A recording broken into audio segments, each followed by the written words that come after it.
You're listening to the Business Building Rockstars Show, where your host, Nicole Holland, gets the lowdown from today's most talented, inspiring, and successful entrepreneurs on what it really takes to reach rockstar status.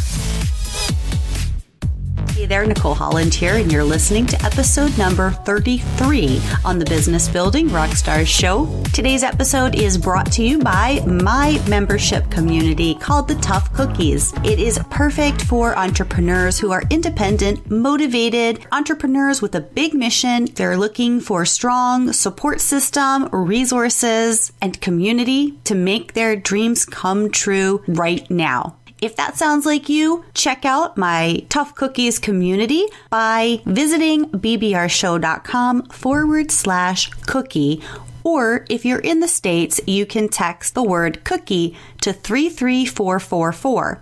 Again, if you're in the USA, text cookie to 33444. Otherwise, visit bbrshow.com/cookie for more information. Today, I have Sharnee Bennett on the show, and I think you're really going to enjoy this episode. Sharnee shared lots of tips and ideas that have helped her build a rockstar business in a very, very short amount of time. While you're listening, if you have any ahas that you want to share, feel free to tweet about it using the hashtag BBRShow. All right, without further delay, let's get to it. All right, welcome to the Business Building Rockstars Show. I'm so excited to be hanging out with Sharnee Bennett today. She is an online marketing coach who built an online following of nearly 18,000 people in 2015 with people from all over the world reading her articles and watching her videos. Sharnee teaches her clients how to do the very same thing for their businesses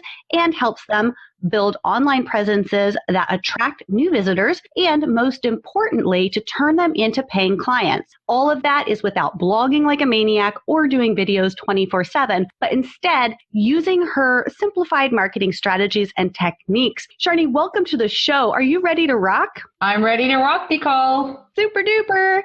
So why don't you let our listeners know a little bit more about what you're up to today and tell us about these simplified marketing strategies and techniques. Well, look, I just want to say, Nicole, I'm calling in from Adelaide, Australia. And have you been to Australia? No, not yet.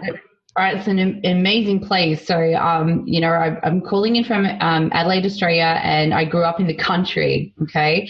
So I actually grew up on a vineyard in Arumpul, Victoria. And while I was growing up, I was lucky enough to actually be able to walk down roads and ride a bike and do all of those sorts of things. And then I moved to Adelaide, which is like the big smoke. And I worked for one of those PwC big accounting firms, and I did that for 10 years. And then at the end of that, I read the book 4 Hour Week. Have you read that by Tim Ferriss? Yeah, it's a really popular book. I have not personally read it yet. Yeah, I definitely recommend reading it, because when I read that book, it was like a light bulb kind of went off in my head. It was like, what am I going to do with my life? So it's kind of like once I started reading that book, I knew in my heart that I wanted to build a business that was centered around my life and, what I wanted to do every day. So it's kind of like now, if I fast forward 14 years, I'm kind of doing that. So today, like right now, I'm actually, starting to see, I guess, this whole vision come to life after 14 years of trying and failing. Wow, that's pretty cool. Now, what you're doing now is you're coaching, you're doing service, right? Yeah, that's right. I've got I work with clients one-on-one, and we work together over 12 weeks. So over those 12 weeks, we kind of do the whole online thing. So for people that are just starting out, or even people that have given it a shot, it's kind of like we look at, there's sort of 3 phases to this. The starting point is messaging. Like, I can't emphasize enough how important messaging is, because without a real clear message, a direction or a niche, you kind of like all things to all people. And the way I look at that is when people say, oh yeah, I do this and I do this and I do this and I do this, and they're doing so much that they're really not doing anything specifically. So what we really want to do is dial in on that message and have that really clear right from the start. And then the next thing we look at is how we're going to build a community. So that's like how to reach out to people from literally all over the world and say, okay, I want to make an impact on these people's lives in whatever the niche is that you're doing. So that might be in Facebook groups, it might be in LinkedIn communities, it might even be networking groups in your local area. Whatever that is, we look at the communities that you want to impact. And then we start to move into platforms. So that's like the technologies that you're going to need to actually attract these people into your universe and then have them become paying clients. Because, as you know, like people don't necessarily become clients when they first meet you, but over time they start to get a feel for who you are and what you're about. And then they say, hey, let's have a conversation. And that's really the process that I want to put in place for all my clients. And I love that you bring that up, because a lot of people in the industry that I have observed make it sound way too simple. It's like, have a conversation with somebody you just met, turn them into a client. Here's a script, here's a template, go to town. And if you're not getting a yes, it's because you're not getting enough no's. So it sounds like your philosophy is a little bit different. My philosophy is not so much that it's different, it's more to do with the fact that, even in the past, like I still remember only a couple of years ago, Nicole, and you would not believe this, like I used to go to my clients and say, you really need a website. Like I'd be convincing them that they needed a website, and I even am really embarrassed to admit this, but I was like charging back then like $1,000 to do a website. And they said, my client, this person said, I don't think, I don't have the budget, I don't have the money. And I did that website for $800. And I was like, I spent so much time on that project. And I remember sitting there, I literally put my head in my hands. I was like, I just cannot do this anymore. Like here I am convincing people they need to be seen and found online. Mm-hmm. And so when the penny shifted in my head about the value that I had to offer, then everything changed. And it was kind of like, now I go, for anyone who wants to be seen and found online, I'd love to hear from you and let's see if that's a good fit. So I kind of changed the fundamental way I was communicating with everyone. Mm-hmm. And then that kind of like had everyone drawn, they kind of became attracted, if anything, because they were like looking for answers in this space. And, for some of my clients, when they've worked some of these things out for their business, like, step by step over those 12 weeks, they kind of come out of the gates flying. And it's just the most amazing thing to see, because part of it is like, there's a Nicole Holland, right? There's a Sharnee Bennett. We're all individuals. And when we're trying to be other people, that's where it all goes wrong. It's like when we find out how to be ourselves in our business and attract those clients to us and then have a conversation with them. And then for the people that you can really serve, they become clients. That is a really magical conversation. And when you get that right for your business, it's like the sky's not even a limit. Totally. And I totally understand what you're saying. And I love that you're bringing that up. I can definitely relate to that point where I was just like, bunk this. Like, I am not convincing you. I can't care more about your success than you do. And if I have to convince you what I can do for you, it's like, it is just not worth it to me. And I was in that mode, in that mindset for so long. I think we're conditioned in society to have to prove our worth. And similarly to what you're saying, once I figured out, wait a minute, no, I'm just going to do me. And if my people want to work with me, cool. And if they don't, that's cool too. Like when I launched the Business Building Rockstar Academy the first time, there's a lot of people who would say, oh, you got to do that as a beta. I don't believe in beta. It's like, I don't need to, it's just me. And I just think the wording maybe and the connotation about beta, I have actually heard from a couple of people who have sold beta programs, and then there may have been complaints about it or whatever. And they're like, well, it's just beta. They should expect that. And I think that's the shittiest attitude. So it's like, if I'm going to do something, I'm going to do it all out. And if there's a desire for it and people are willing to pay for it, awesome, let's do this. And if there's not, that's okay too. But I'm not going to anymore. I don't try and convince anybody. I totally agree. And also the word beta, right? Like, even if you do a beta program and you do that, say, at a lower price, or even if you do it for free, I mean, if I think about like all the mistakes that I have made in the 14 years, right? You know, if I had to think about what those were, you know, the first thing is I was looking for other people for answers, like the whole time. Oh, maybe this book will have it. Maybe this podcast will have it. Oh, maybe this coach will teach me something. And I was barely implementing a lot of the stuff because all I'd be thinking about is what else am I missing out on? What else do I have to discover? And I kind of did that for like so many years. And in my heart, I was thinking, why is my business not where I want it to be? I'll just share one thing, okay? When I built that following of 18,000 people by the end of last year, I put my head in my hands and I knew that I didn't have as many clients as I should, meaning I was giving them the knowledge and then I was, you know, clients would even say, can you help me? And I'd be saying, oh no, maybe you should go to my competitor. Yeah. You know what I mean? I was sending people away. And so then when I realized it was really only in that January when everything all fell to pieces, like from 1 year of 14 years, and then last year it all zoomed in, and then the last 3 months I worked out the monetization side of things. Yeah. I've got an online webinar that does the selling for me. And part of it was actually confidence. Underneath all of that, even though I appeared to be a confident person, I actually lacked a lot of confidence underneath all of that, which was kind of getting in the way of me being out there with my business. So I distinctly remember, like last year, it was Christmas 2015, like, you know, over 14, 15. I literally sat there and I was like, what is 2015 going to look like? And I sat there and I was like, I'm going to become a writer. And my sister said to me, she said, well, what's the point of that? And I said, well, I don't know what the point of it is. It's just I know that I have a voice inside of me that needs to express itself.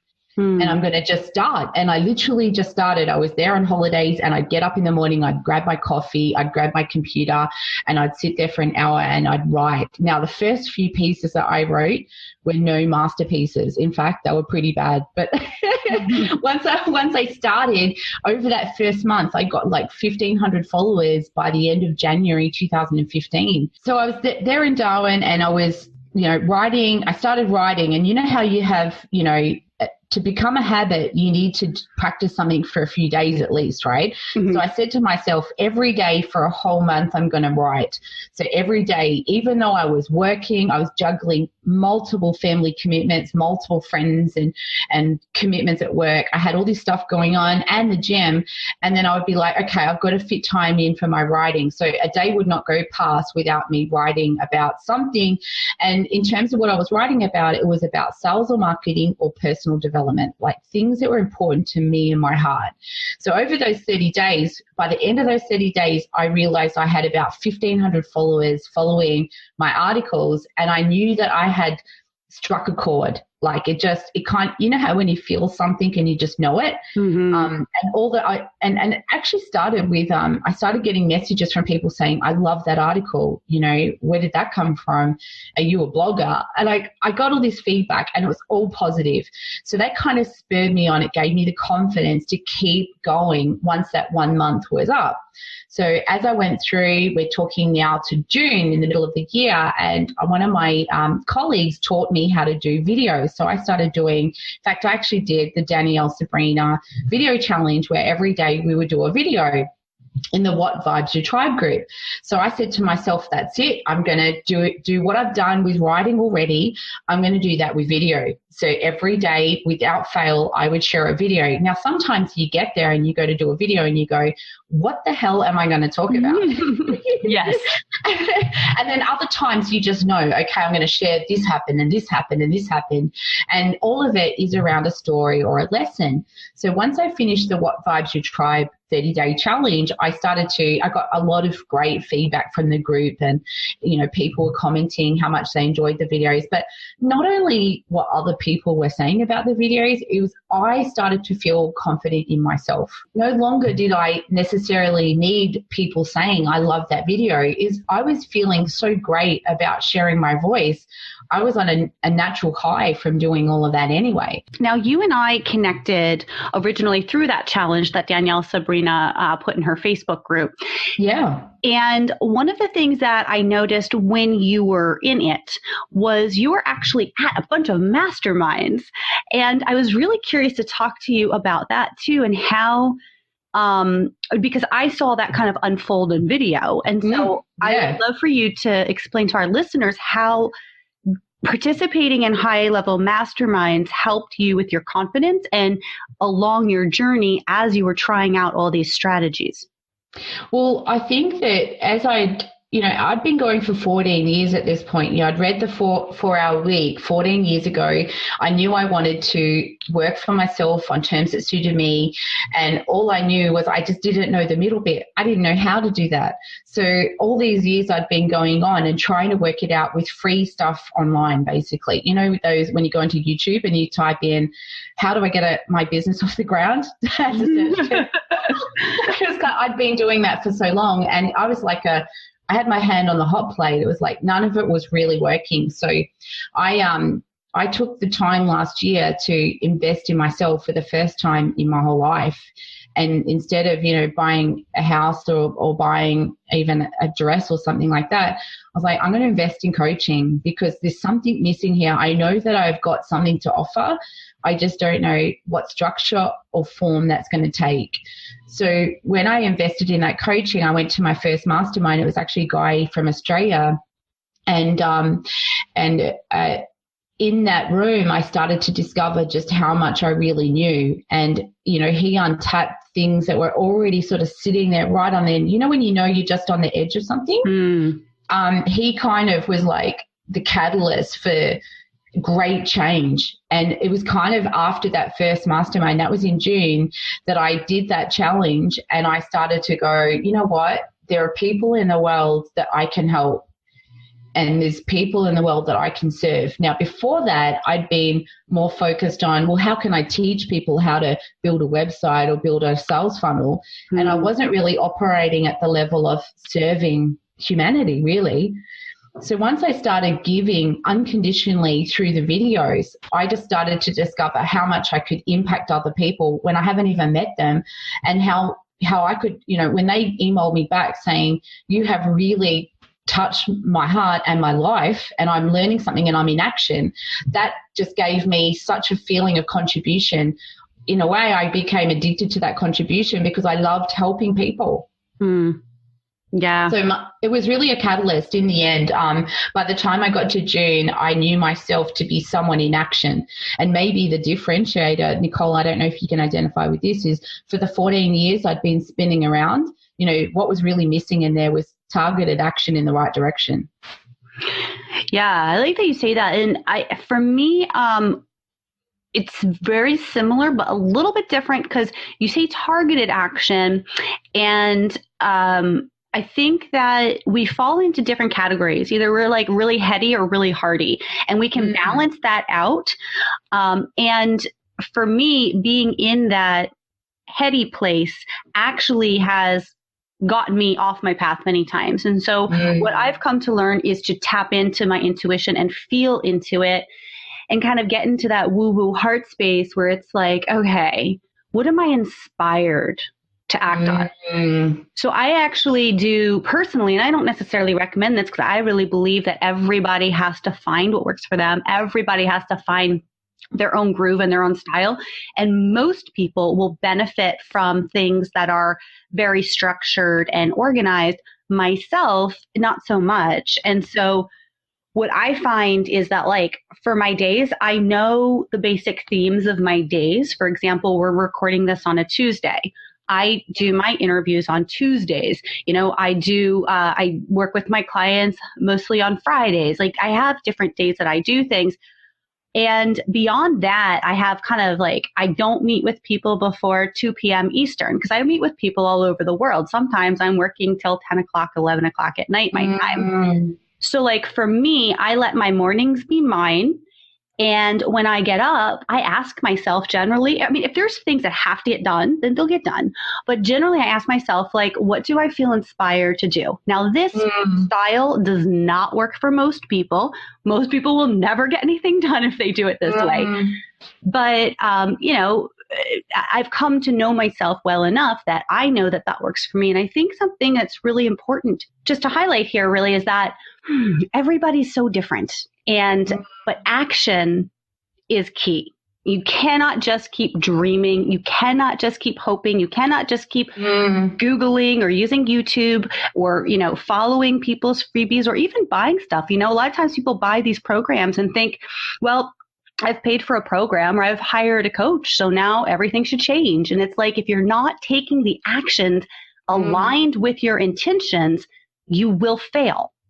Well, I just want to pick up on something really important that you just said before, and it was about tapping into your intuition and your heart. Because I really believe that has been a distinguishing factor for me in my life. When I got connected to my truth and my heart and my intuition, that's when things really exploded. Like there was even with the coach in the end, he was a part of it, but it was really like that was within me already unrealized. And, even if I just touch on some of the things the messages that I share on Facebook and other platforms, one of them is I listen to people like giants and then watch them become giants. I like that. It's never too late to be who you might have been. What if love was part of our job description? I believe in us, I believe in you, and I believe in me. They are not how to build a sales funnel, how to build an email marketing sequence. Yeah. They are very much around possibility and possibility itself.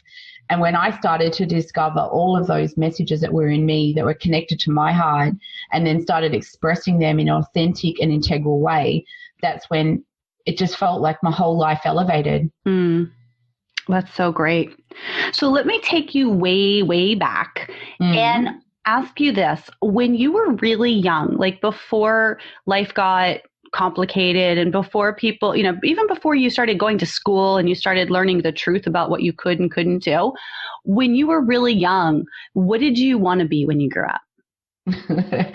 I don't know. I mean, when I was really young, I've got two sisters and a brother, and we used to play like teachers and school teachers and pretend to be at school when we're on our holidays. And I used to always be up there at the whiteboard teaching my sisters and brother stuff. And not to say I was always going to become a teacher, because I don't think it was that, but I was always meant to, help other people. And I was kind of doing that from a young age, but I was kind of one of those perfectionist identities. So I was always, like the teacher's pet, or wanting to get the best grade, or wanting to, excel. And that kind of had me wanting to get somewhere.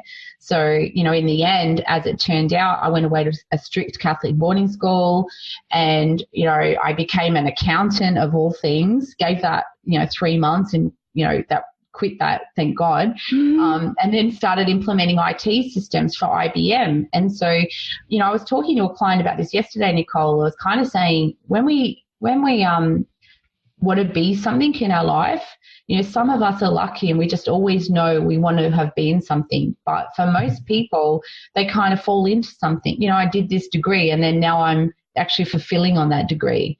And they don't ever ask themselves, like, is this what I should be doing? So for me, once I read that the 4-hour week, that was kind of like the turning point for me, where the path that I'd kind of fallen into, I felt like, okay, it's time for me to let all of that go and actually create the business and life that I really want. It took 14 years to do it, but either way, there was a decision point in me that knew that I was going to go after my dreams. That's fantastic. So, yeah, that's kind of how it eventuated in the end. It wasn't something I always knew. It was a roundabout version of that. And I find that that's actually the way for most people, and myself included. And, I've interviewed probably, I guess by now, almost 100 successful entrepreneurs. And I think that's sort of a theme that my listeners who are regularly listening to me hear me talk about this a bunch, because I find that most of us don't really realize that childhood vision, as we're growing up and we're learning what would make sense and, what our aptitude is and all this other stuff. And it's not until, for most people, it's not until, I'm going to say later in life. I mean, 40 is not late in life, but it's not like you just go down this straight path. Like, I know that this is what I'm going to be and I'm just going to follow it. I think most people who hit real true success, they do so after having tons of failures or getting into things that are just so not right. I mean, I wound up in law enforcement, working with murderers and rapists. And it's like, that was so far off my path. Yeah. But I needed to get there. I needed to get to a facility that was so dangerous and that was so miserable for me to be able to say, bunk this, I quit, even with no security, nothing built up. Like, I just can't do this anymore. I can't live this way anymore. And I totally get that. It makes total sense. Yeah. And I think that's really common. And one of the things that I want to leave listeners with is, when you're starting out in business or when you're considering starting out in business, whether it's a side hustle or whether you're doing it full time, it's really easy to be like, well, it must not be for me because, I don't know this or I don't know that, or I'm trying this and it's not working. And you got to realize the only people who are truly successful in life are the people who have experienced that over and over, and they keep on going because they're so determined and passionate, and they just know, like you said, you just go, and nothing will derail you, right? It's funny, Nicole, because I actually have a client who's 68, right? And he literally, when he came to me, he shared with me what he did and what he wanted to do. And then he had this vision. He had a vision of a dream of his that had been sitting inside of him for something like 20 years. And he said, I've tried all these different things and none of it's worked. And I really don't believe that it can ever work. And I said to him, look, if you accept that somewhere in here that you can impact on one person's life with this dream that you have, if you could get impact on one person, would that be worth it? And he thought it over and he said it would be worth it. And I said, well, if you can impact 10 people, would that make it more worth it? And I was like, well, that would be worth it. And there's a guy that's in his field over in, he's in Australia, my client, but there's another guy in America, and his videos I've watched 28,000 times in 1 year. And he's in a similar field. And we just said, look, let's aim for the stars. He's 68. It's been inside of him for 20 years. It's his time. Yeah. And he's literally in action like he's never been before. And he's putting aside that belief that it's not possible or he can't do it or someone else told him he's supposed to be an accountant, and he's just creating it. And I must admit, it's a joy watching him really shine. It's really exciting. That is so cool.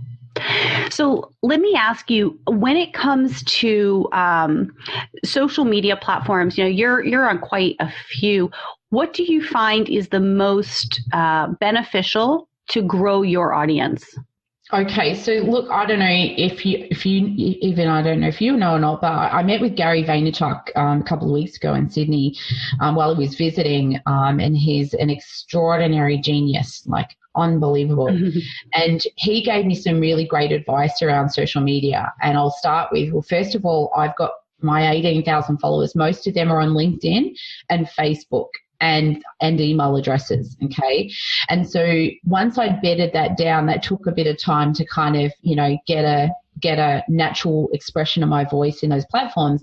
But Gary's advice was to be the next best innovator in the up and coming platforms. Like, I don't know for your readers or your community, but for some people that ended up on Periscope in the early days, some of them have like 100,000 followers. So if you can be that next best, I mean, at the moment we're all exploring Snapchat, Anchor, Medium, there's a few other platforms that we're all exploring, but my advice to anyone starting out would be to establish a real presence in one platform first. And once you have a presence in one of the platforms, then I would then focus my attention on moving naturally into another platform. And I repurpose my content across the platforms. I don't recreate the wheel in most of the platforms. I just kind of, do snippets of videos here, or longer form videos, or shorter articles, longer form articles.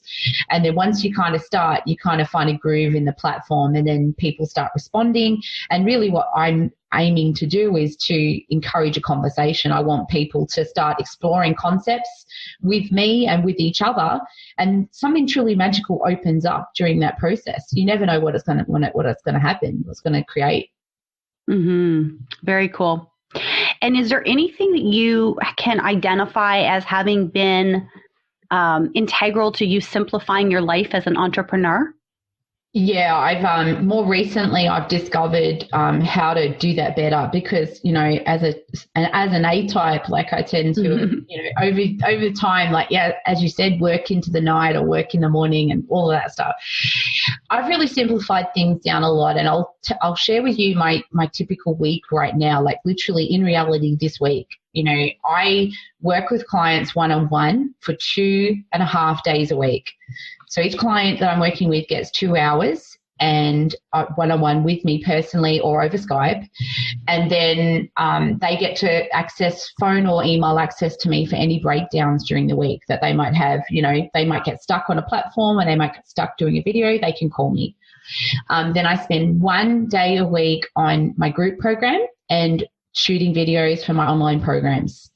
And then I get 1.5 days just to do whatever I want. I get to read a book, listen to podcasts, which I'm crazy about, listening to your podcast, doing courses. I do a lot of courses.